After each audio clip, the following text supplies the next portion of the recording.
Olá, Ok, né, Vivi? Agora foi, né? Hello. Foi. Agora sim. Vai, Cissa. Deixa eu admitir mais alguém. Good morning to everyone and good afternoon to our people from that's not in Brazil. And so we are starting the second session with Peter Jones discussing Marx and Vygotsky. Sueli is going to chair the session today. And so Sueli is up to you. Thank you, Cissa. Good morning, everyone. My name is Sueli Fidalgo from the Federal University of São Paulo, Brazil. As Cissa said, good morning, everyone, and good afternoon for those who are not in Brazil or who are in another time zone. First of all, I'd like to good thank... night. Or even good evening, yes, perhaps, yes. First of all, I'd like to thank Professor Peter Jones from Sheffield Hallam University in the UK for sharing his time with us, for working collaboratively with us on these webinars, especially today's webinar, in which all the sessions will be a discussion on Vygotsky and Marx, the relationship between their work, and how far Vygotsky's ideas are supported by Marx's ideas and others, of course. So thank you, Peter, for being with us. I'd also like to thank Viviane Galvão and Aline Ambrosio for doing the interpretation in Brazilian Sign Language, and Monica Campitelli and Lilian Gasparetti for doing the interpretation from Portuguese, the Portuguese and English interpretation. I will be, as Cissa said, mediating or chairing the webinar, the session today. And I'd like to ask everyone who is taking part to send their questions through chat. So write down your questions on the chat and we will be reading them to Peter when the time is appropriate towards the end of the session. This session is also being transmitted in Facebook. So if anyone wants to watch through Facebook, please feel free. And those who are on Facebook, if you want to join us here in Zoom, we still have enough a lot of space for other entries. So Viviane Carrijo is placing the link on Facebook for those who want to join us here. So without further ado, it gives me great pleasure to ask Professor Peter Jones from Sheffield Hallam University to take the floor, and I'm sure that we'll have a very interesting discussion today. Thank you, Peter. Thank you very much, Sueli. Bom dia, everybody. Very good to be here with you this afternoon again, and thank you very much for the invitation to take part in this with you all. I will quickly move to share my screen.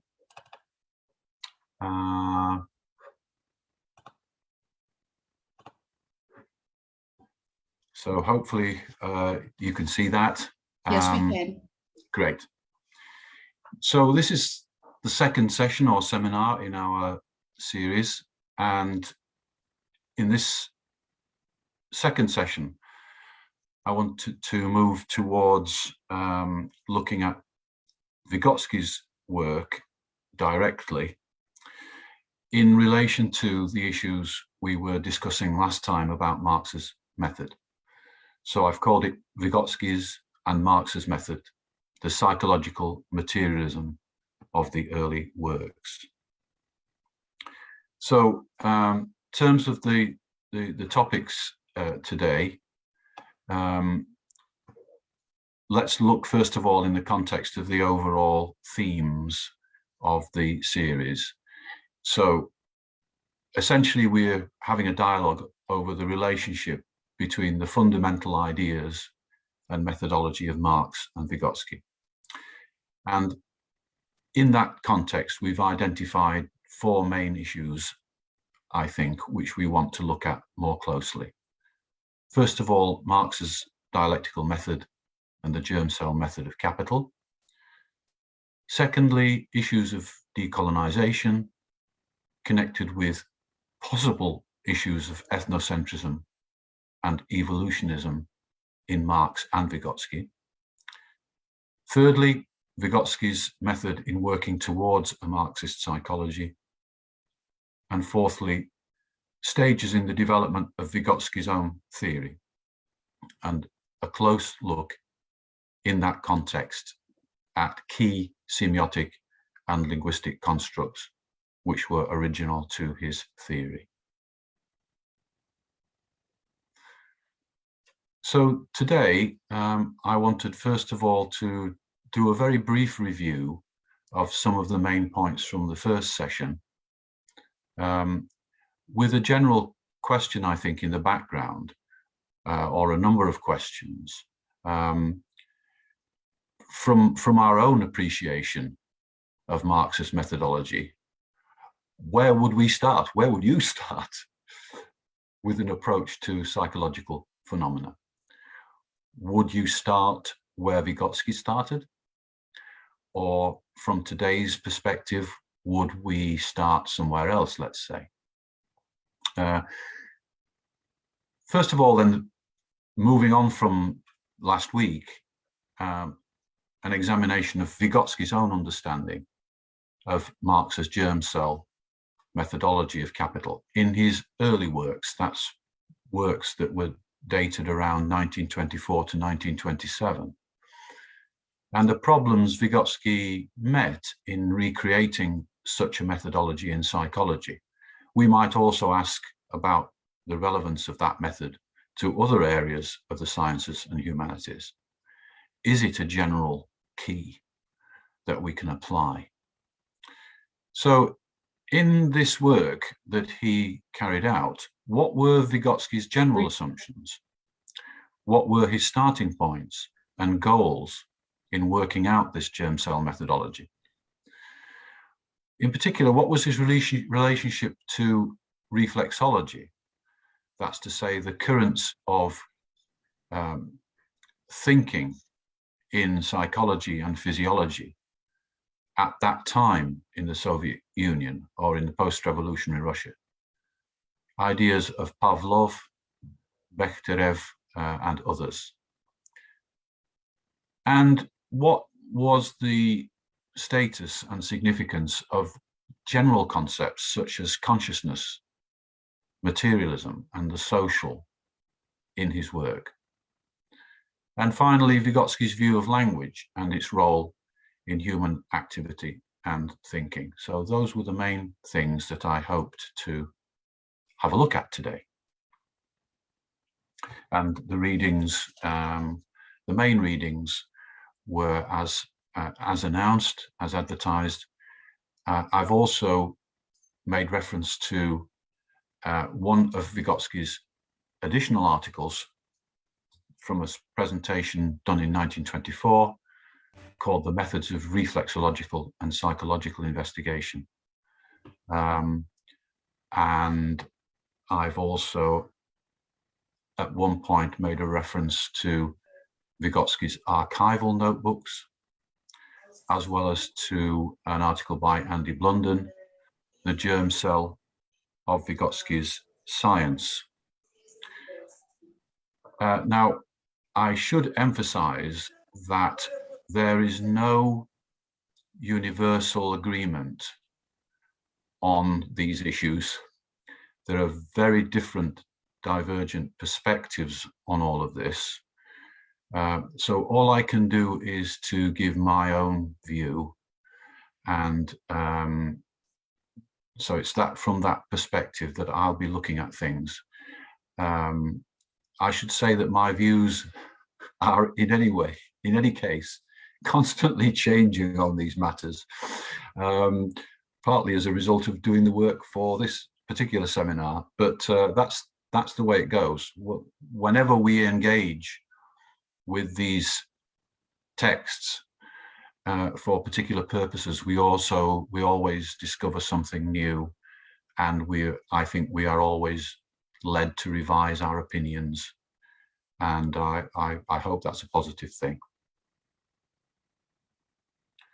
So in session 1, we looked in some detail at Marx's dialectical method and the germ cell methodology in Capital, the scope and rationale for that methodology. We might also ask in general, how is such a methodology relevant to psychology at all? And that's an issue we'll consider. I also looked at conceptions of historical development and direction of development in Marx, not quite yet in Vygotsky. And again, this turned out to be a complicated and unresolved question, I think. The extent to which Marx had a model of universal, unilinear human social development or direction depends on, I think, what texts of Marx you look at and at what point. But certainly in his later works, Marx explicitly refused what appears to be a unilinear or unidirectional approach to human history, and made that quite clear. Although it's not so clear in much of the earlier work, and this earlier work, ambiguous though it was, has had enormous influence, I think, on particular conceptions of what Marxism is, as well as the ways in which Marxism has influenced other disciplines. So this is a problem I think we'll come back to. And finally, there was a very brief discussion of the Vygotsky's text on the historical crisis in psychology and the possibility of a Marxist psychology. I won't say any more about this now, because that's the main theme of today. So let's build up from there, I think. Conseguir. The questions I think that are still unresolved from that first session then have to do with the scope and the application of this germ cell methodology. What is it really about? What is the possible scope of that method? And how does it relate to this issue of universal, unilinear social development or direction? Those are some of the issues, I think, which are outstanding. I think the important thing in brief is that Marx's germ cell methodology was worked out in Capital in relation to capitalist mode of production, where Marx calls the commodity form of the product of labor, or the commodity as a value form, the economic cell form. But Marx refers to these forms, including the commodity form, as absurd forms. They're absurd because they disguise or they project in quite ridiculous forms what are social relations between people as relations between things, so that human powers are misrecognized. They are hidden behind ridiculous apparent relationships between material objects. And it was in order to get behind that ridiculous, absurd form of human activity that Marx developed his germ cell method specifically in this case. And a key dimension of that analysis was what Marx called commodity fetishism. which is an ideological form specific to what he described as alienated forms of social relations under capitalism, where human relations of one human being to another, take these absurd forms. And he contrasted capitalist forms of production with capitalist forms marked by these absurd forms. He contrasted them with other forms of social production, where social relations are completely transparent in their simplicity. They're not disguised in absurd forms.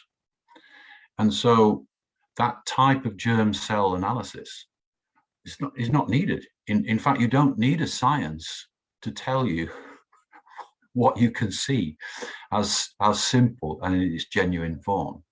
So no germ cell method of that kind is required, where things can be seen quite transparently. Robinson Crusoe, alone on his desert island, worked all day in various ways to sustain himself and divided his time between these different activities as was necessary and pleasurable in pursuit of his vital interests. There's nothing more to say. So one question that we need to consider, I think, is the rationale for the germ cell methodology of capitalist production and the commodity needs to be considered very carefully in relation to its application to other things, because we may not need it. Let's say, let's be very simplistic and crude about it. But in any case, I think from everything in that first session, looking closely at both Marx and Vygotsky in his crisis text, we can conclude that there's simply no method to be applied independently of and separately from the very hard and creative self-reflexive work of painstaking investigation, study and analysis. And in this, we're not starting from zero. We're already in traditions and currents of thinking about these problems going back thousands of years. These historically specific and ethnocentrically rooted positions in many ways define and delimit the way we already look at problems, whether we know it or not, because they are rooted in the ways that we live, including the ways that we see ourselves and others within alienated and atomized social relations. That's why the central task is a critical, self-critical and self-reflexive examination of those traditions from the standpoint of what Marx called socialized humanity. That's to say, the real ongoing struggle to free ourselves from exploitative and alienated social relations. Any question of method here can't be separated from this struggle. So from that, when we turn to the issues in this session, I've recommended that we look at some of Vygotsky's earliest works, earliest publications in academic psychology. Now, these are between 1924 and 1927. And generally, you will see that these are considered to be texts that were written before cultural historical psychology. In other words, before what is regarded as the beginning, if you like, or the definitive appearance of cultural historical psychology. And certainly that term is not used in relation to these texts, in the texts themselves. But I think they're important because the themes, the arguments, and the positions that set the direction and agenda for the development of cultural historical psychology can be seen in these texts. And possibly they also embody some of the key assumptions that will retain their value and significance, albeit not so explicitly, for the later innovations. At the same time, the works contain much that will be later abandoned or rethought on a different basis, theoretical and or empirical. So that one difficulty with Vygotsky's work, which is continually in progress and unfinished, is in making a judgment about the continuities and discontinuities in Vygotsky's developing thought. Certainly at this stage, the aim of a Marxist psychology is already clear and explicit. And they also contain the first attempts by Vygotsky to recreate Marx's germ cell method in psychological research. And so from that point of view, they are quite significant in answering our question, one of our big questions, as to whether Vygotsky's method and Marx's method were the same. Because in these texts, we have lengthy, insightful discussion of Marx's methods, which we don't get in the later texts. And we also get the first attempts to try and recreate that method in psychological research. So from that point of view, they are quite important for our main question in this series.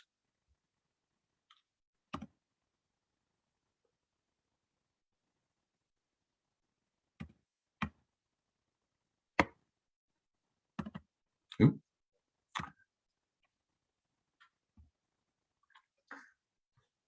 Okay, so Vygotsky talks about a psychological materialism as the aim, and this is how he presents it methodologically. He says we must reveal the essence of the given area of phenomena, the laws of their change, their qualitative and quantitative characteristics, their causality.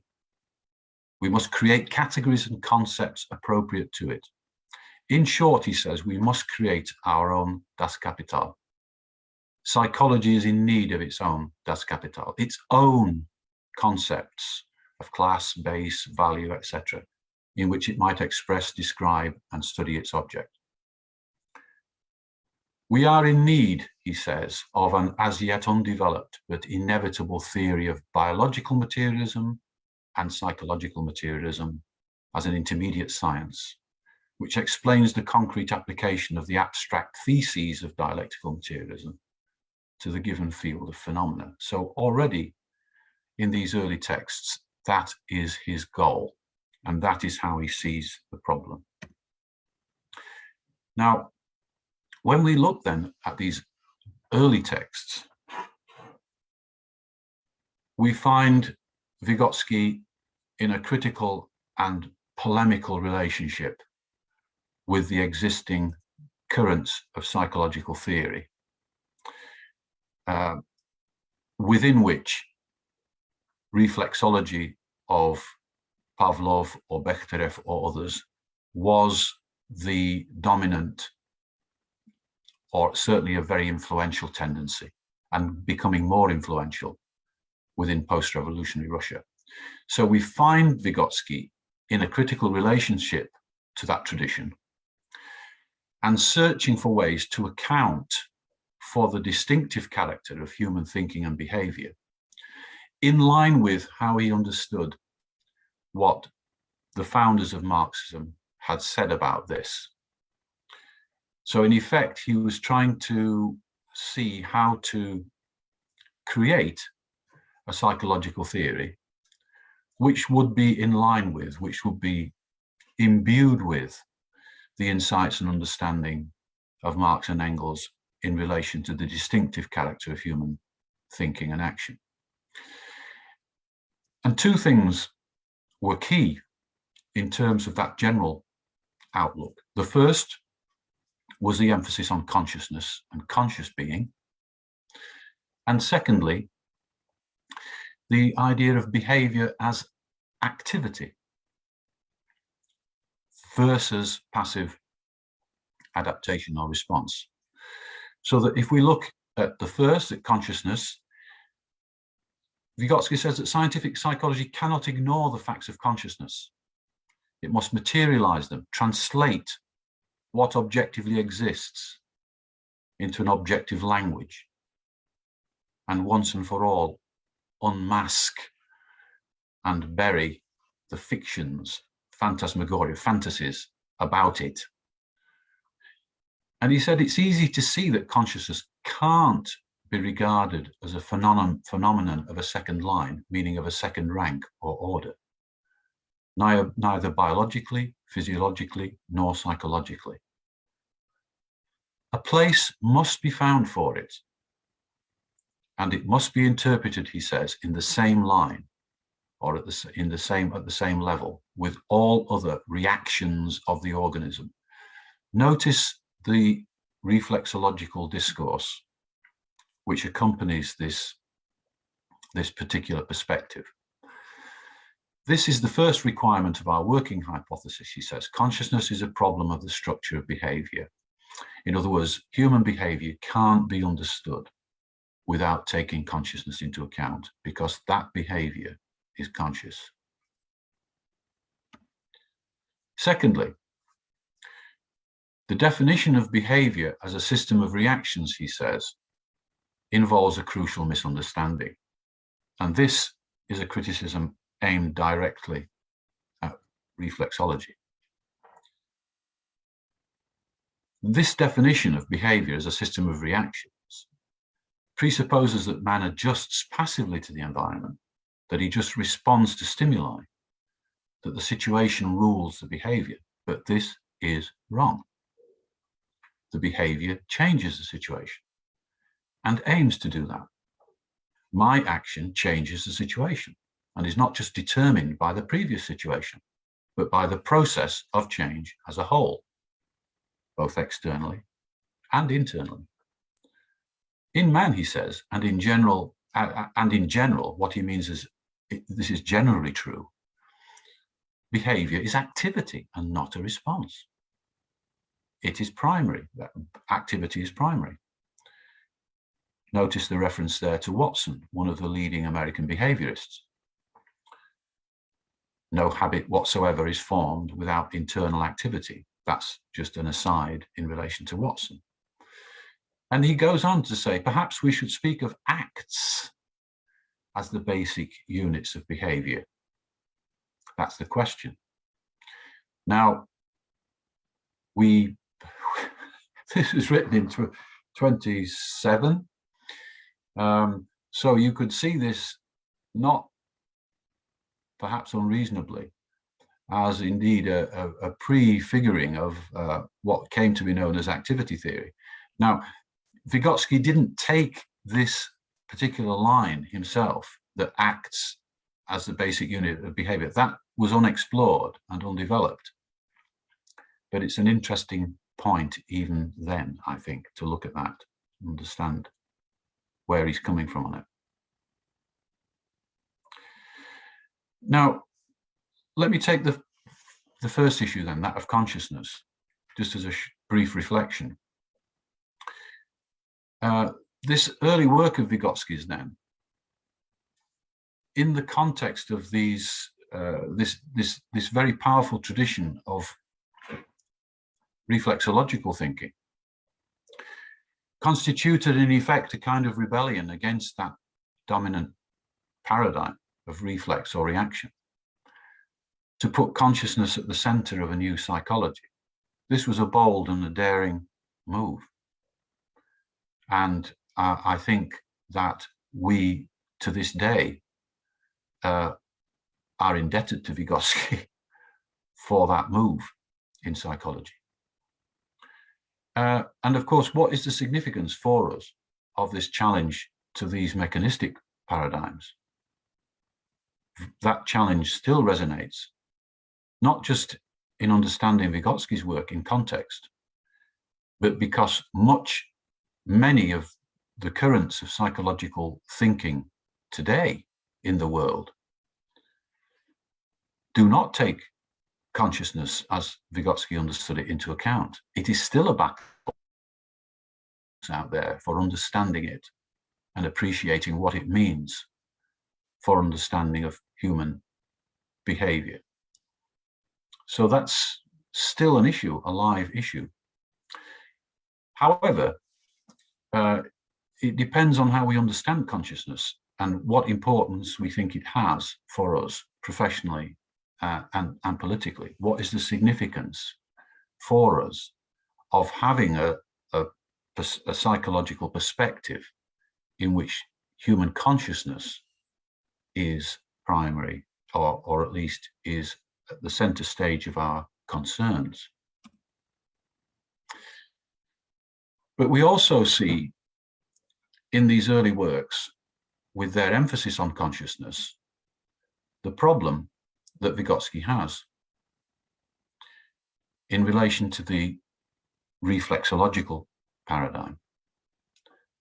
Vygotsky recognizes that there is a dualism at work in Pavlov and other theorists of reflex and reaction.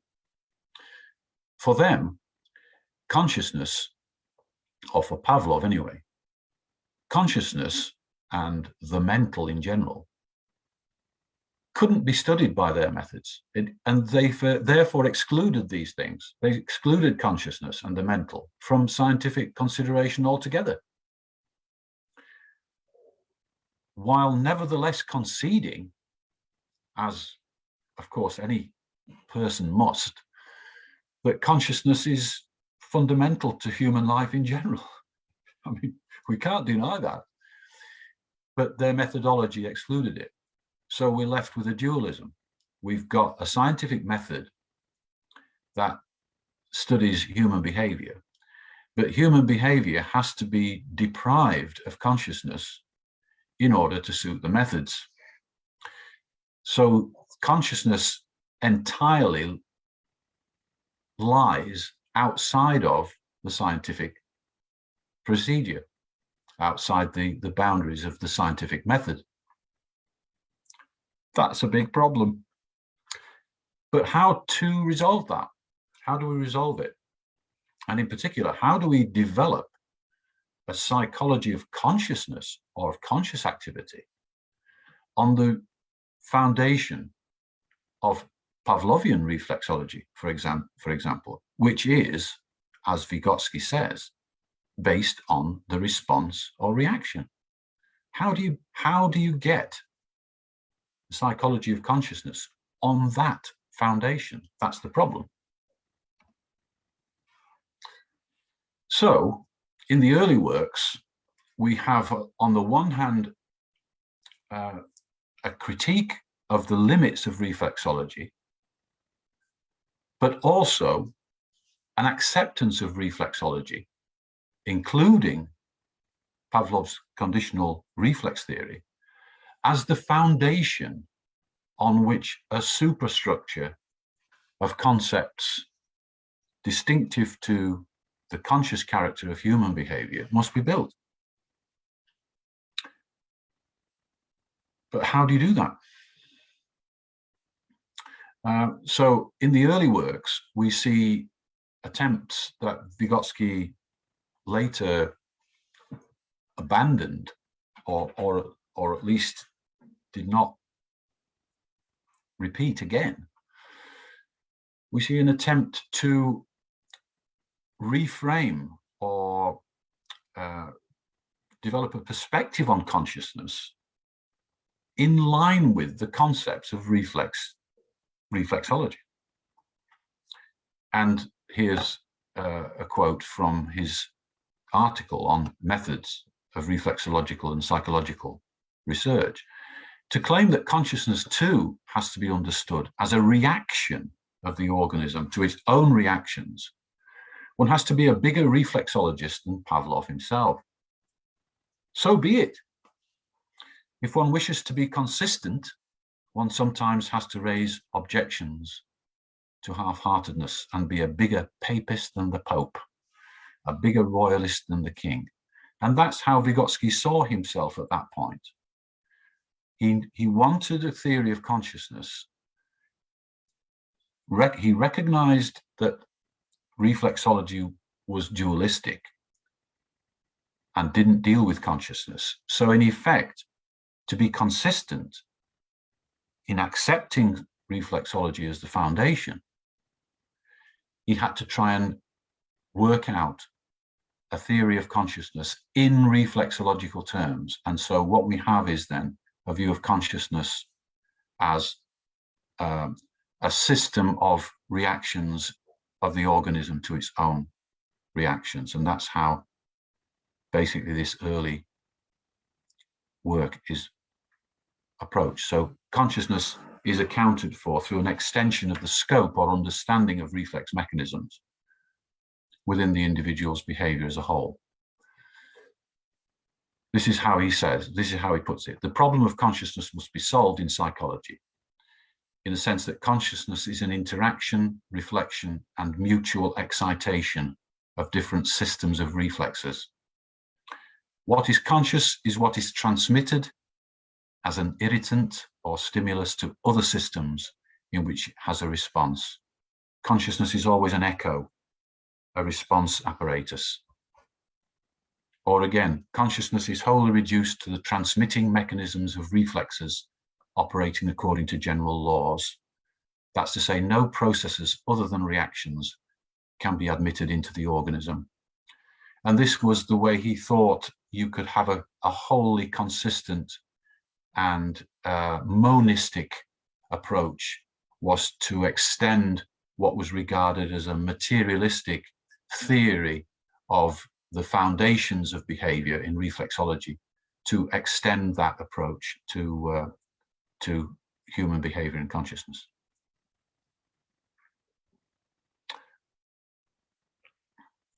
Okay, so that is the problem, I think, the central problem, which sets Vygotsky on a journey throughout his life to try and resolve that problem. How do we get consciousness? How do we understand it? And how do we create a coherent theory? And on what foundation? And the role of reflexology then, as that foundation, is one of the key issues, and how and to what extent Vygotsky abandoned that foundation in the development of the work is also, I think, a key issue, which we'll come back to. I think it's also therefore useful to look in this early work at how Vygotsky approaches this recreation of the germ cell methodology for psychological research. And there's some remarkable comments and insights here. And I've actually started with a quote from the archival notebooks, 1927, I think, from the Zakharina Hospital. This is an interesting quote, and this tells you a lot, I think, about how Vygotsky is thinking about Marx's Capital in relation to psychological research. And this is what he says. It's a critique, in effect, of linguistic theory, for reasons that we will see a bit later. Linguistics, he says, makes the word into a fetish. The psychologist reveals that behind the visible relationship between things are relationships between people. Compare, he says, Marx, commodity fetishism. The word, he says, denotes the unity of the reactions of two persons or two reactions, but not of two stimuli. Again, we see the reflexological discourse at the end, but you can see that here he's struggling with an idea from Marx's Capital, the notion of commodity fetishism, and how that might apply to understanding problems in language and linguistics. And in fact, this idea in the archival materials is extended a little bit. For example, take a look at this quote. He says, "We must uncover consciousness, the fetishism of mental phenomena, just like the fetishism of commodities. The mental phenomenon is just like a commodity, a sensory, supersensory thing. Supersensory part is the social, reified social relationship projected onto a thing, onto the word. In other words, part of Vygotsky's engagement with capital was his picking up of Marx's notion of commodity fetishism and thinking that that applied to not just linguistics as a discipline, which certainly does fetishize linguistic activity. And in that, his criticism is absolutely justified. But extended in effect to the notion of consciousness or even language itself. Here he's seeing consciousness. He says, the fetishism of mental phenomena. We must treat consciousness like the fetishism of commodities, he's saying. Now, this is an important thought, but I think there is a problem there for reasons I've explained earlier, and which I explain on that slide. The issue is that commodity fetishism for Marx is a sign of a social system outside of our control. It's an alienated social system, which social relations between people take the absurd form of relations between things. And Marx saw that as an absurdity, absurd forms generated by an absurd system of social production. Now, Vygotsky's taken that idea, but implies that it can be applied to language and consciousness in general. Human consciousness and language, let's say, in general. And that, I think, is, if I've understood this correctly, I think that is a mistake. Marx didn't see commodity fetishism as a phenomenon that applied universally and without exception to all phenomena of meaning, of thought, of consciousness in human life and human history generally. So I think, I won't say any more about that, but I think there is an issue there about the extent to which a specific form of analysis of an alienated social system and the forms, the alienated forms of that social system, is carried over into a general methodology for looking at human consciousness and language generally. And I think there is an issue there. I won't say any more about that at the moment.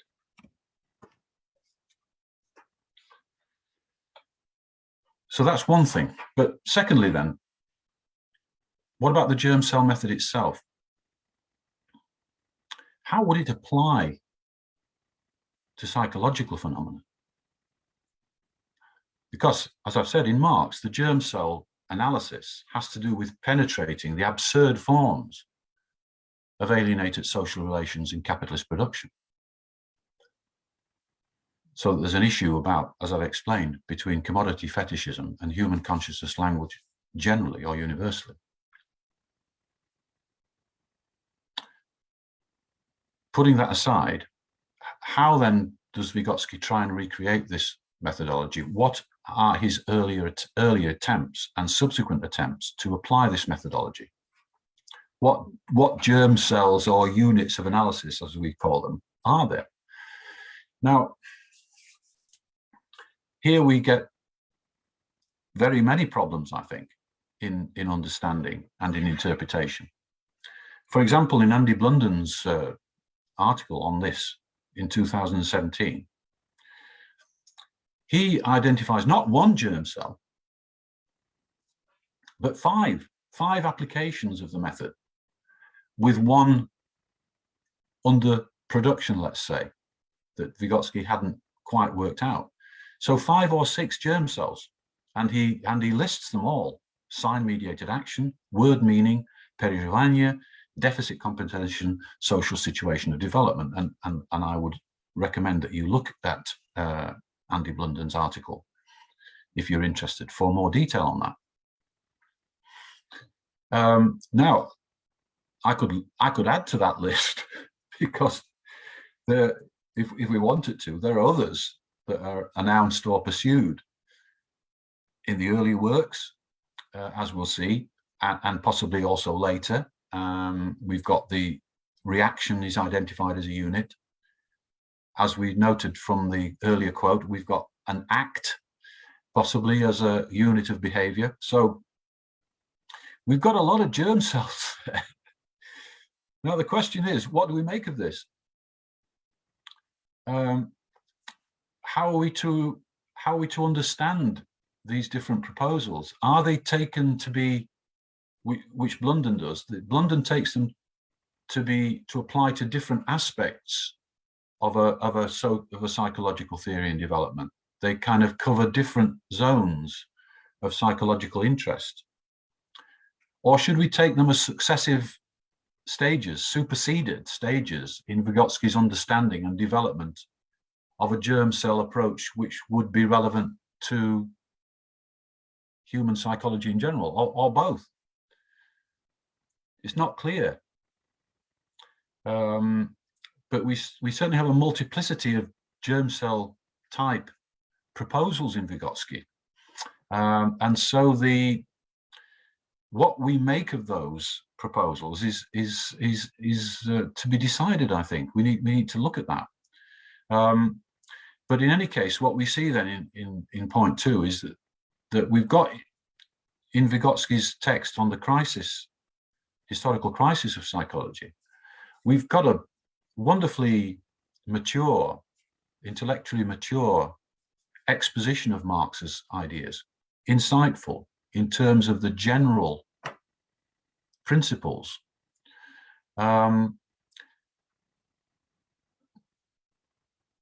Which is fine.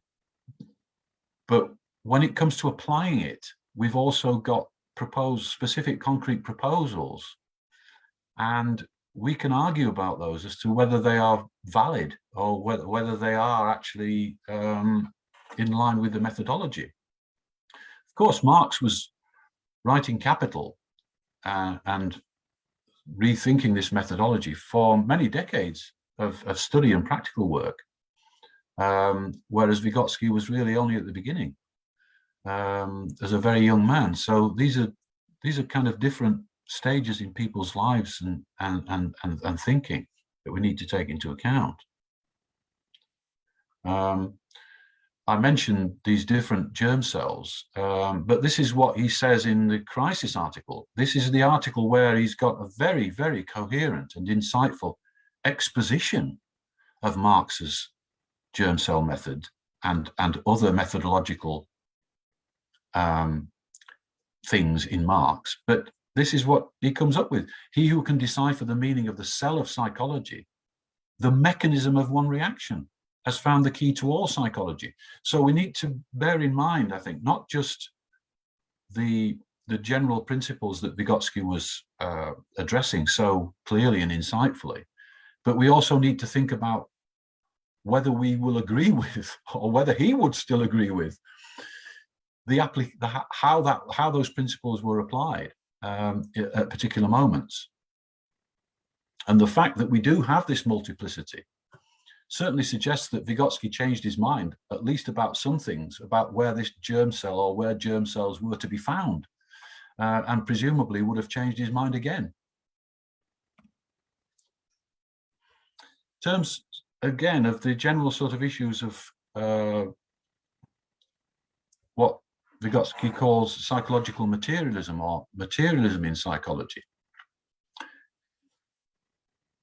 Here again, I think there are issues that don't necessarily come up again directly in the later works, but there are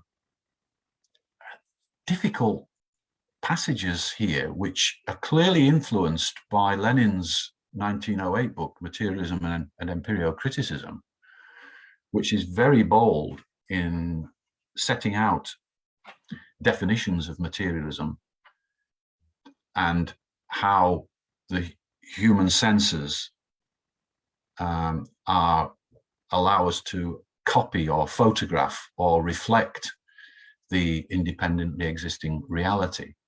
And we get some of this in Vygotsky. I perhaps will just touch on this lightly, but just to, if you may be interested in looking at this a little bit more carefully, there are these very interesting passages in the Crisis text, so that consciousness is treated as a non-material, though real, phantom, a subjective phenomenon caused by the interplay of objective causal factors in terms of the system of reflexes and so on.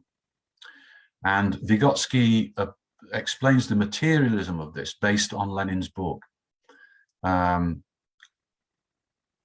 This is what Vygotsky says: let us compare consciousness, as is often done, with a mirror image. Let the object A be reflected in the mirror as A, so let big A be reflected as little a. Naturally, he says, it would be false to say that little a in itself is as real as big A.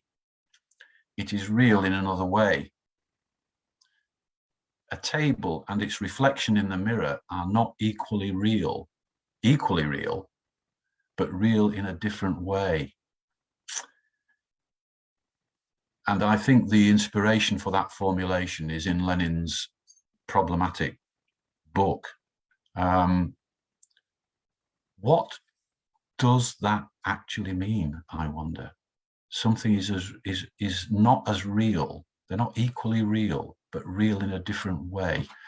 And I think that is partly the rationale for Vygotsky thinking about consciousness at that time as a relationship and an interrelationship between these reflexes. He says the reflection as an image of the table, as a second table in the mirror, is not real, he says, it's a phantom. But the reflection of the table as the refraction of light beams on the mirror surface, isn't that a thing which is equally material and real as the table? Everything else would be a miracle. Then we might say, there exist things, a table, and their phantoms, the reflection, but only things exist, the table, and the reflection of light upon the surface. The phantoms are just apparent relations between the things. So this seems to link back to the issue of commodity fetishism and language, and also to his treatment of consciousness as systems of interacting reflexes. So there appears to be some quite possibly obscure inspiration for this particular view in his understanding of materialism as set out in Lenin's book. I won't go into that issue here. Clearly, Lenin's book, I think, for many Marxist scholars, is deeply problematic in its treatment of Marxist philosophy, and in particular, this notion of how materialism is defined and how matter is defined. And I think that possibly comes out in these passages, in this troubling and unexplained definition between this distinction between things that are material and things that are real, and real in a different way. I think it's highly problematic, but let's leave that for the moment.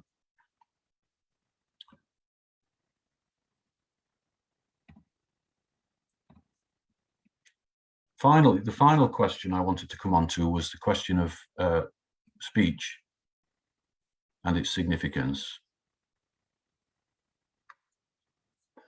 And even at this early point, before we get to so-called cultural historical psychology, language, speech is put at the center stage. This is an important quote from the consciousness text on that, where we can see important things here in terms of the future of the theory, in terms of where Vygotsky is going.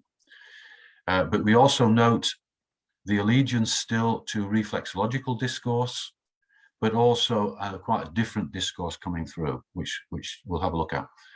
In man, he says, a group of reflexes that we should correctly call the system of reflexes of social contact, which is a term introduced by the psychologist Zalkind. This group of reflexes easily stands out, he says. These are reflexes to stimuli that in their turn can be created by man. So these are reflexes to stimuli that we ourselves create. The word that is heard is a stimulus, and the pronounced word, the word that you say in response to that heard word, is a reflex that creates the same stimulus. And he calls these reversible reflexes, reflexes that create the basis for consciousness. That's the interlacing of the reflexes. They also serve as the basis of social interaction and the collective coordination of behavior, which, by the way, points to the social origin of consciousness. From the whole mass of stimuli, one group clearly stands out for me, the group of social stimuli coming from people. It stands out because I myself can reconstruct those stimuli. In other words, I can repeat the words that you are saying. They become reversible for me. I can hear them and I can say them, and thus determine my behavior, he says, in another way from all others. They make me comparable, identical with myself, he says. The source of social behavior and consciousness also lies in speech in the broad sense of the word. Speech is on the one hand a system of reflexes of social contact, and on the other hand primarily a system of reflexes of consciousness, that is, for the reflection of the influence of other systems. So in other words, in speech we've got this unique form of human behavior which is reflex based. Hearing a word, repeating it, the words are stimuli which provoke reactions or responses. But I can reconstruct, recreate those stimuli myself. I can apply them to myself.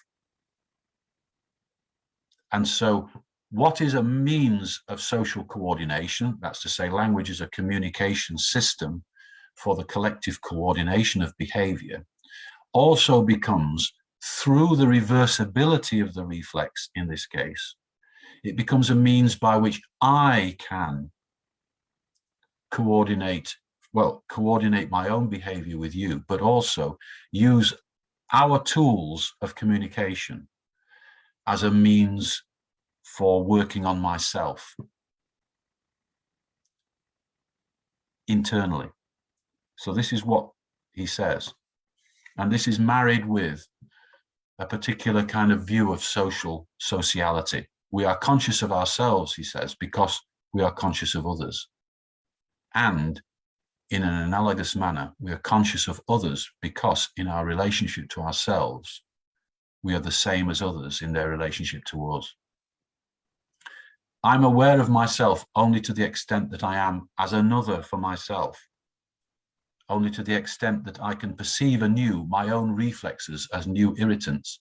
So in other words, you have something which sounds like a Marxist proposition. I'm aware of myself only to the extent that I am as another for myself. But that's immediately translated, as you can see, into this reflexological discourse. I perceive anew my own reflexes as new irritants or stimuli. I'll move on a little bit. So in other words, the mechanism of social behavior and the mechanism of consciousness are the same, he says. Speech is a system of reflex for social contact, and at the same time, a system of reflexes of consciousness, system for reflecting other systems. And this, from the archives, is a very telling and important statement, I think. He says the muscle is at the same time a sensory and a motor organ. Reference to Watson, the American behaviorist. But the movement of my hand I feel in another way than the hand of another. So I can feel my hand move. You can't feel my hand move. I can see your hand move, but I can see my hand move and I can feel it move at the same time. However, he says, my speech I hear in the same way. hence the similarity of my speech for myself with that of others. So for Vygotsky at this stage, speech, language, creates this identity, complete identity between self and other. The self is a form of the other inside me, and that is because the word that I hear is the same as the word that you hear. And the word that I hear you say is the same word as the word which I say internally to myself. So this is the basis for this language-based, speech-based sociality idea of Vygotsky at that time.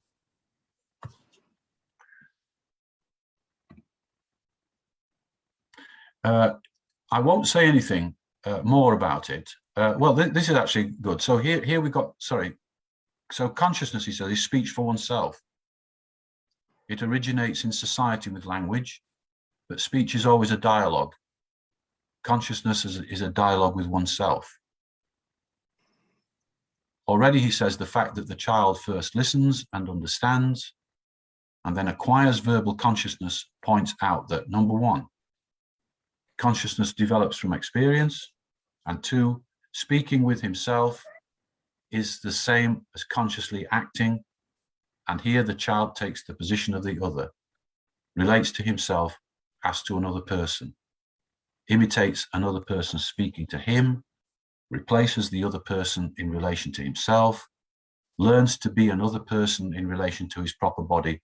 Consciousness is a double. So here we can see that even at this stage, and still very much tied to the reflexological discourse of these early works, we see this appearance of language or speech as the centerpiece of this new approach in psychology, in which social interaction, social relations, consciousness, dialogue, self-consciousness, and inner speech are linked in a very particular way through an understanding of verbal interaction.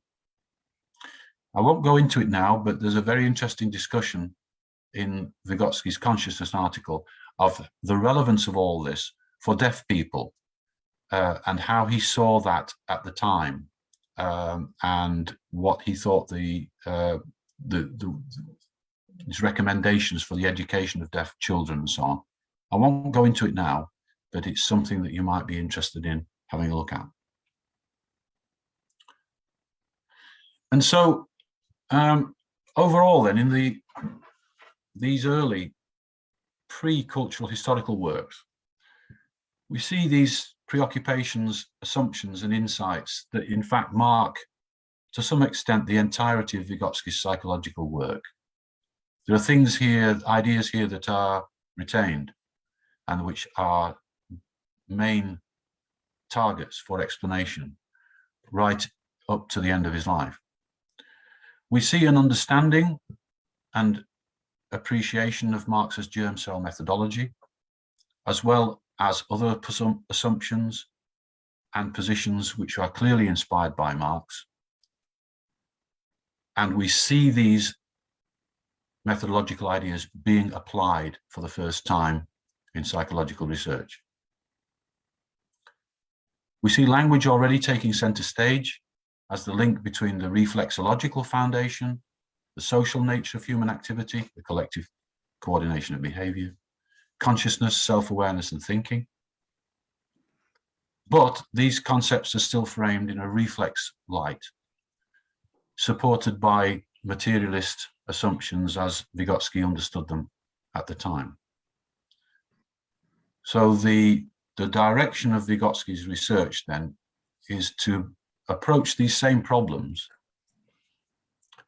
but to continuously critique the foundational assumptions of his early approach, and in particular the reflexological assumptions in the creation of new linguistic and communicational ideas.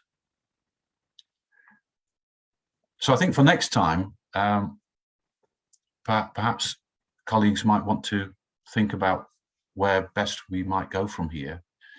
It might be worth us having a discussion of the problem of ethnocentrism and ethnocentric evolutionism in Marx, and possible parallels in Vygotsky's work in relation to the decolonizing perspective. Or we could go on from here to look at Vygotsky's subsequent psychological theorizing, and to see how he developed the assumptions and methodology of these early works in the creation of some of the distinctive and most familiar concepts of the cultural historical approach in the later work, in the later 20s, early 30s, and then of course in the last year or so of his life, and follow that intellectual evolution that way. My friends, that's it. I'll stop sharing there. Thank you. Thank you very much, Peter, for your wonderful presentation as usual. I have a question here from Marcia Carvalho. Marcia is taking her doctorate at the Federal University of São Paulo, and she was a master's student at PUC as well with Fernanda. And she says, you can see her now on screen, and she says, my question involves thoughts about what we're taking part in different activities and only reproducing actions, and doing this in an alienated form. I always think as a researcher about how to overcome this in research context and analyze it and discuss development in some cases and stagnation in other cases.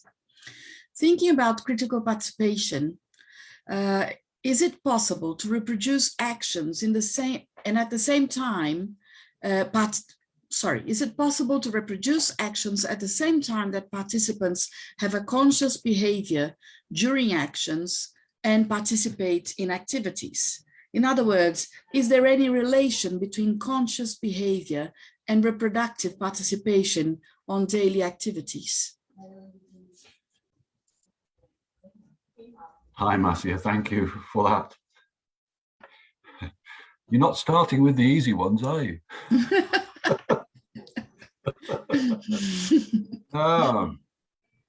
Well, I'd be interested in your views on that thing.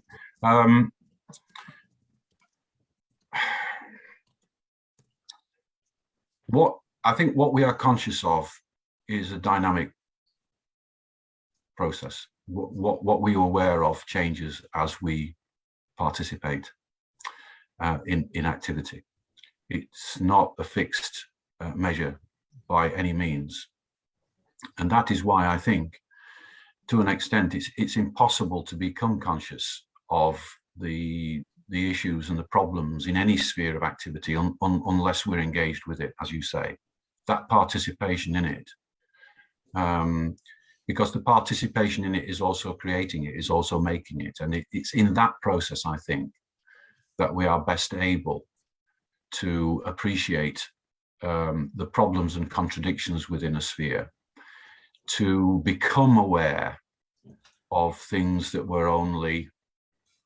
were only barely aware of, or were hidden to us entirely before we started that process of activity. But also, it allows us to become critical, self-critical of our own constructs in that process of participation, because we're okay, sitting in our offices and thinking our thoughts, but as soon as we participate with other people, that participation and the progress of that participation becomes the measure of our thinking and the success of our actions. So I'm not sure whether that is very helpful to you, but I think what it means is that the development of consciousness is a process of participation and engagement. The modalities of that engagement, the context of that engagement the limits of that engagement are clearly crucial to how far we may be able to make that the progress that we want.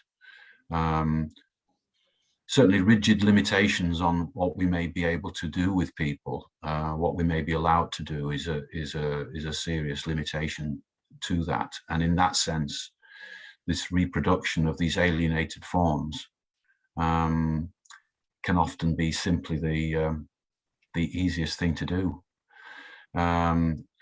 It's knowing how to recognize those limitations, I think, and to understand where a potential for development is being prevented or is being limited, that I think is one of the factors. But I'd be interested in your thoughts on it. See, how do you see it? Okay, Marcia? Yeah. Peter, I have three thoughts here that I was writing down as you were speaking, and I'd like to tell you what they are and see what you think. So the first one is, I said, it's interesting that Pavlov argued for the importance of consciousness without ever investigating it in his work. From Vygotsky's quotation on methods, the one that you explained about Pavlov and reflexology, etc., it seems to me, though, that he is saying that one needs to understand what is proposed by those with whom we disagree in order to better disagree or to expand from where they left. Don't you think this is a possible reading of what you just showed us on Vygotsky's discussion of consciousness based on Pavlov? The other thing is, on Vygotsky's work influenced by Lenin, when you quoted the table metaphor, for example, we do understand that Vygotsky was under a lot of pressure to follow ideas put forth by the party and the political principles of the time, or otherwise be ostracized or even killed. So perhaps, do you think we need to consider these historical constraints and contradictions when we discuss Vygotsky's work influenced by authors of the Soviet Union at the time? The other thing is, we know that, was it Kozulin? That when he heard Vygotsky's address at the psychology conference in Leningrad, he invited Vygotsky to join the Moscow State University Institute of Experimental Psychology. And he did this because he was facing, at least that's what I've read, I mean, that he was facing a lot of difficulties to put forth his ideas, to implement his ideas. And he was interested in finding support for what he believed. So it's commonly understood that many of Vygotsky's earlier works, though seemingly closer to cognitivism or even reflexology, this is due to his efforts to support an idealistic view, which was Kozulin's view, rather than what he actually believed. And as soon as he could, he started to distance himself from these ideas. Do you agree with this? Or is this completely far-fetched? I don't know. Well, thank you for those questions. That's really, by the way, my mistake. It's not Kozulin, it's Kornilov. Ah, Kornilov, that's right. Yeah, Kozulin was later. Yeah, Kornilov. Yeah, I was thinking about the Kornilov, the scholar. Sorry, Kozulin, the scholar. Very good questions. I think you those interpretations, I'm sure, are defensible. My own view is, I will give you my own view on it, which is the following. In terms of Vygotsky and reflex theory, I think the entirety of the early works, and indeed up to the works of the late 20s and early 30s, show that Vygotsky was trying to make reflex theory into part of the overall explanation. He didn't reject it. He rejected it as an overall account of distinctively human behavior and action.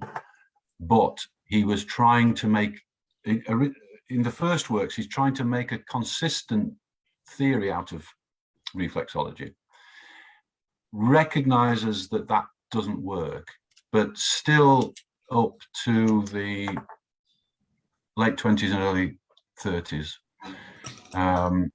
you've got him trying to incorporate a reflex view into the foundations, as it were, of the psychological approach. So he's certainly trying to test the limits. He's basically testing it to destruction by trying to use it to make some sense of it, to make some use of it in all possible ways, and ultimately finding that that doesn't work. But that goes through a number of stages, and I think at this stage he's trying to make it, trying to create a coherent theory with those tools, which he's trying to expand and develop in that direction. And I think that process continues for a number of years. In fact, I think the extent to which Vygotsky entirely abandoned reflexology as a starting point is indeterminate. Certainly, there are passages in Thinking and Speech where there is still clear reference to and allusions to or support required from reflexology in terms of language development, for example. But that's perhaps something we can look at another time. I think I would disagree with the idea that Vygotsky is drawing on Lenin because of party pressure or ideological pressure at this time, anyway, because this stuff is in 1924, 1925, when these are the moments in Vygotsky's text where we get these explicit references to Lenin's 1908 book. I think, if anything, you would expect the ideological pressures to increase as we get into the late 20s or early 30s. But what I think, on the contrary, you'll find probably less direct reference to Plekhanov, to Lenin, and so on in those works. And certainly at this stage, I think Vygotsky is genuinely trying to take this stuff on board and trying to make it work, trying to understand it and trying to see psychological phenomena in that light. But you might be right. You might be right. But my own view is I don't get the sense at any point in Vygotsky's work that he's actually being significantly influenced by ideological pressure to include things. There's no reference to Stalin, for an example, anywhere. And you'd expect that to be the major sort of ideological pressure in the late 20s and early 30s, with great hymns to Stalin at the beginning of his works, and Stalin's done this and Stalin's done that and all the rest of it, but we don't get that. So I think the idea that Vygotsky was subjected to sustained ideological pressure of that kind, I don't believe that, but you might be right. Thirdly, in terms of the Kornilov episode, yes, again, this is an interesting question, and certainly Vygotsky was an associate, a productive associate of Kornilov. But they certainly had their differences, and Vygotsky became very critical, as you say, of Kornilov's work. Maybe a little bit later, I would think, than this, or possibly there are critical references even in the Crisis texts. But again, my own view again is that Vygotsky was a very independent-minded scholar right from the beginning, and if references are there, it's because he genuinely thought that they were useful, and changed his mind later on it. But I think I'm perhaps less inclined than you to see these various theoretical initiatives as having their roots significantly in these kind of political or ideological influences, but you may well be right about it. Thank you, Peter. There's a question from Luis Gonçalves. I'll read it in Portuguese. It's in Portuguese, so please refer to the English interpretation.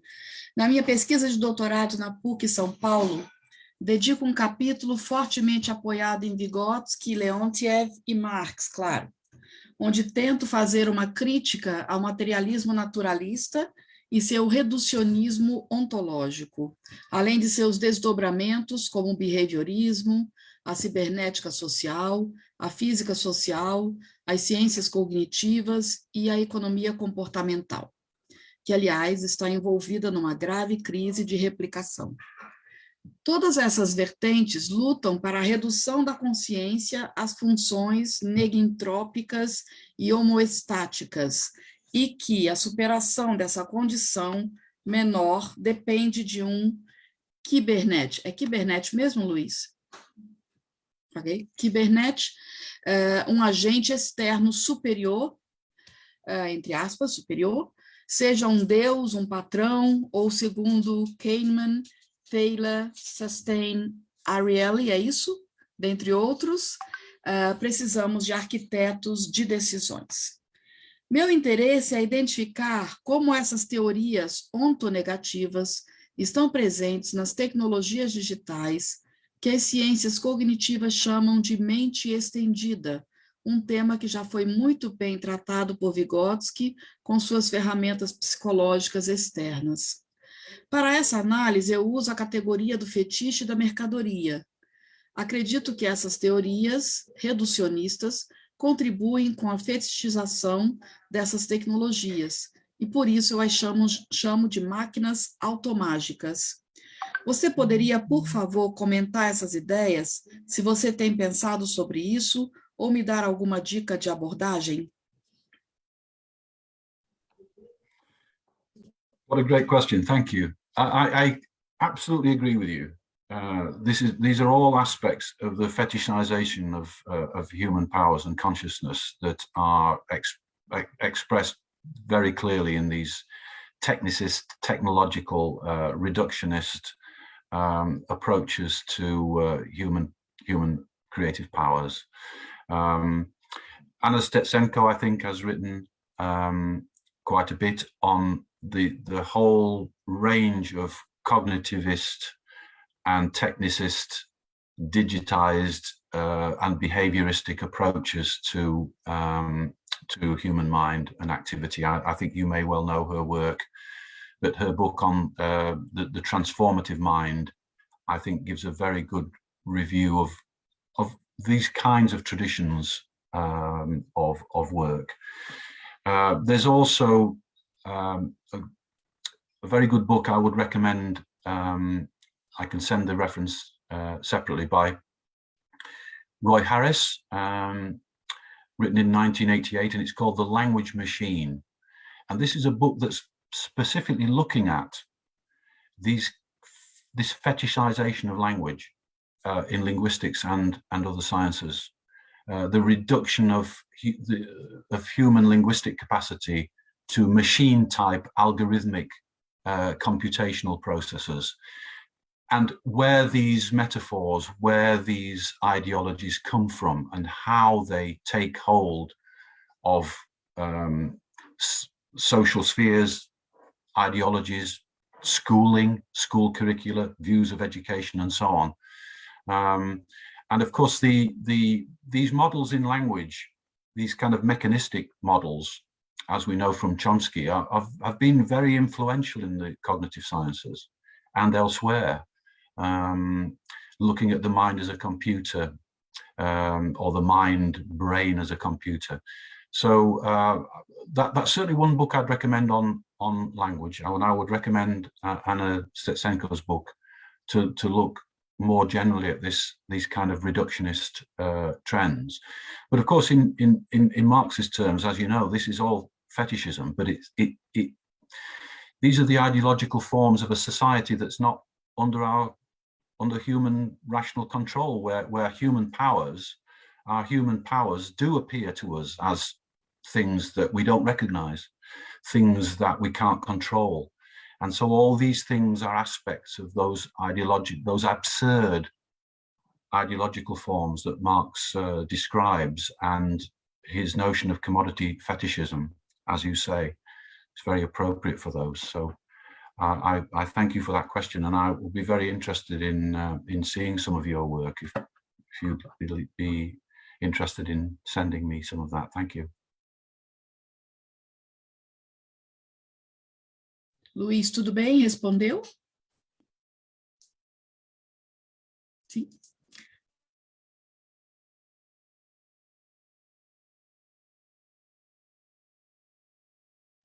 Sorry. Is it Harris, you said the name? Roy Harris. You're muted, Peter. Shall I put it in the chat? Yeah, if you could, yes. I think I just found it. I just wanted to confirm the... Okay. Yeah, Roy Harris. Roy Harris. Temos mais alguma pergunta? Is there any other question for Peter at this time?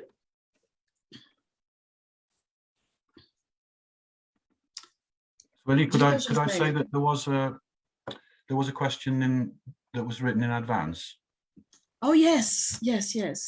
And I did think about that, and I did have an answer. Okay. So Vivi. would it be okay to give that response to that question now? Yes, please. Could you? Yeah. The question was, how would consciousness help teachers in the classroom?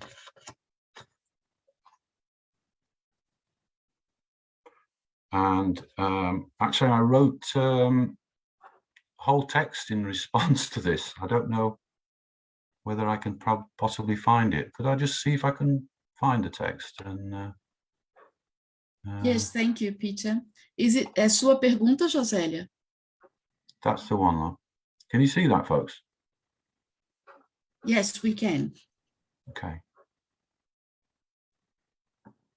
So I think the way I approached this question, and I hope it will be useful, is through these issues to do with social relations, consciousness, and self-communication. So, and I'll just read it out. It might be useful. So I said, setting aside the reflexological assumptions and framing of his early account, it is clear that Vygotsky begins from an interactional approach to communication and mind, based on an understanding of the fundamental, dynamic, and sequential interrelation between situated and practically oriented social relationships, or social relating. The communicational means, primarily speech, through which social relating is engaged in and achieved, and consciousness as a self-communicational activity, dialogue with oneself. So let's take the quotation we've already considered about the fetishism of language in linguistics. Linguistics, he says, makes the word into a fetish. The psychologist reveals that behind the visible relationship between things are relationships between people. See Marx, commodity fetishism. And then add another extract. The word, he says, is not a relationship between the sound and the object it denotes. It's a relationship between a speaker and a listener, a relationship between people directed toward an object. It's an interpsychical reaction which establishes the unity of two organisms in one direction toward the object. We note, of course, again, the reflexological discourse, but we can ignore that here, I think. So that thinking, the self-communicational activity, which is enabled by our engagement in dialogue with others, is a function of these dialogic communicational means which we learn to engage in, to recognize, to experience, and recreate independently as means of self-awareness, critical self-interrogation, and intellectual engagement and exploration. As he puts it, conscious awareness of speech and social experience emerge simultaneously and completely parallel with one another. That is a powerful thought. So from this point of view then, in an educational setting, I think, consciousness, we could talk about consciousness in terms of this development of self-communicational abilities, capacities for self-awareness and of self-critical and creative exploratory engagement with our own activities and their goals. And perhaps most importantly, an appreciation of A, the potential, and B, the limitations and barriers to development of knowledge and understanding of particular orders and arrangements of social relationships in the school and wider society. That sounds a bit abstract, but more specifically, if we take seriously Vygotsky's argument that the word is not a relationship between the sound and the object it denotes, it's a relationship between a speaker and a listener, then I think we can see that the imposition of a particular curriculum in school, and this is, I know, one thing that we are very concerned about at the moment in Brazil, the imposition of a particular curriculum in school, which has to do with the objects which are denoted by the words of the curriculum policy, is not the determining factor in the potential for the development of consciousness and for collaborative consciousness raising, or in Freire's expression, conscientisation, since this depends on the ways we communicate with one another. This is Vygotsky's insight, I think. Consciousness is not about the objects that we're talking about as such. It's about how we communicate with one another. It's about the social relations enabled and enacted in the very acts of dialogue in the classroom, the communicational activities, the roles, relationships that make up the communicational atmosphere and dynamic of the classroom itself. And so even though the curriculum itself, the objects of our discourse, may be rigidly prescribed, the forms of communicational engagement and practice and the social relations they enable and enact, and with those, the growing capacities for consciousness and critical self-awareness as a collaborative endeavor, remain relatively free for us to work through. So in other words, I think there's a possibility of understanding this question then as about how do we promote this critical self-aware consciousness of the active, independent citizen, if you like, in the school context, in a situation where the school curriculum and everything else is so rigidly prescribed. Because in Vygotsky's view, that's not how consciousness is determined. It's not determined by what we're talking about. It's determined by how we talk to one another about it, how we engage with one another in dialogue. The dialogic activities themselves are the source of the self-communicational means and capacities with which we can address the things that we need to address. So I'm sorry if that is horrendously simplistic, but it was just a thought that I had in response to that question. So I thank you for the question, and I will leave it there. Thank you. Josélia, a pergunta era sua, tá satisfeita com a resposta, tá bom?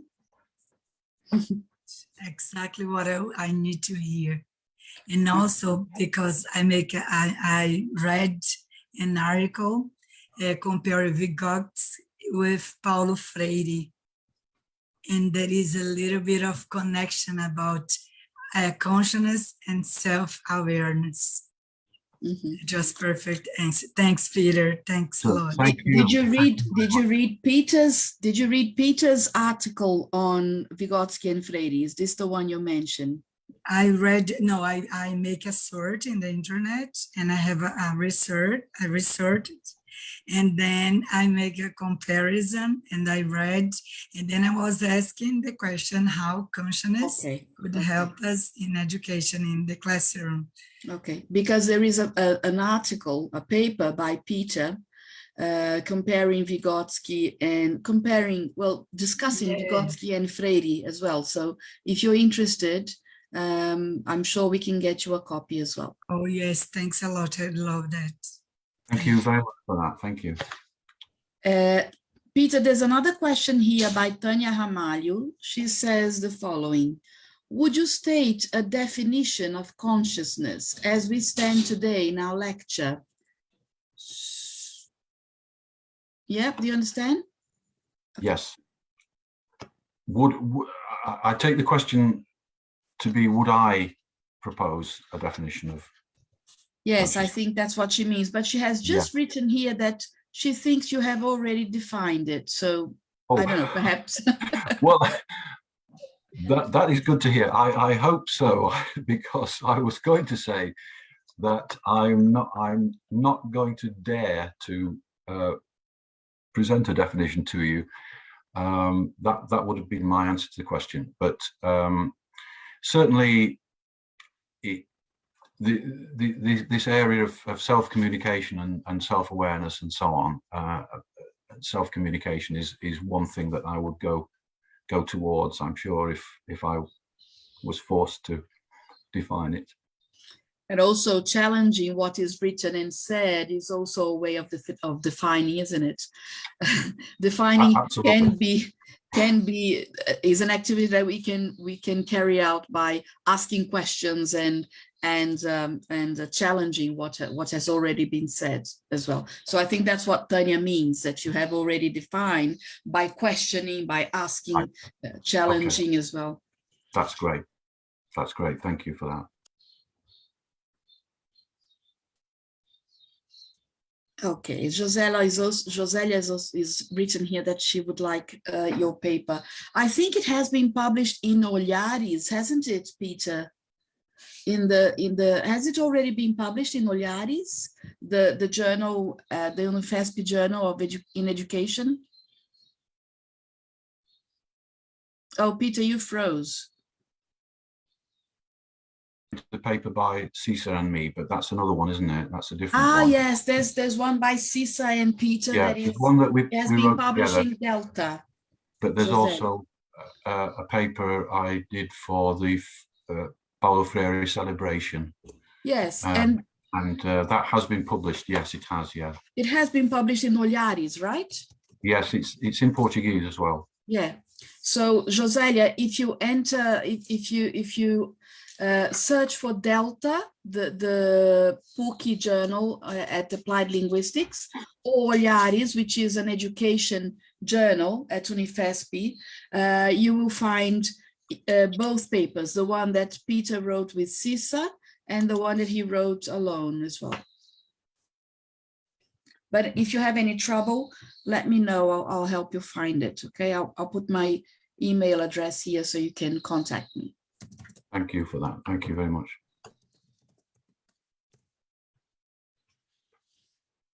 Tem mais perguntas, gente? Any other questions? Vivi has already posted Delta's paper here. Thank you, Vivi. Thank you, Vivi. Thank you very much for that. Are there any more questions? I don't think there is another one. Okay, so I'd like to thank Professor Peter Jones for this lovely and very thought-provoking talk. I myself am leaving with lots of things to read and investigate and study, and also with some of my ideas being challenged, which is always very interesting. We know from Vygotsky and other scholars that we only learn from the doubts and questions and challenges. We don't learn from agreement all the time. So this was wonderful for me, and I hope it was wonderful for everyone who is here as well, listening to you and being able to elaborate on what they think and what they have read so far and listened so far as well. The article on that is published in Olhares is also here. Vivi has found it for us, Josélia. Thank you, Vivi. So thank you very much, Peter, for this. I'd like to remind everyone that we'll have another webinar in about a month's time. We will advertise it. Vivi will send you emails telling you more on this following webinar, and we are trying to do the same. We're going to try to do the same as we tried this time, which is we send you the papers, the text that Peter suggests, and you can read these texts and if possible send us questions prior to the day of the webinar. We can forward these questions to Peter, and then he can think of how to include the answer in his talk as well. Okay. Otherwise, if you are unable to send your questions prior to the day, you can write the questions on the chat, and we will be reading them to Peter. I think it saves us a little bit of time so that we can hear what he has to say a bit more. Okay, so thank you, everyone. Thank you very much, Peter. Have a lovely month. Thank you. Thank you, Peter. I'd Thank like to you. thank you. You were Like to thank you nice. all. Thank you. It's all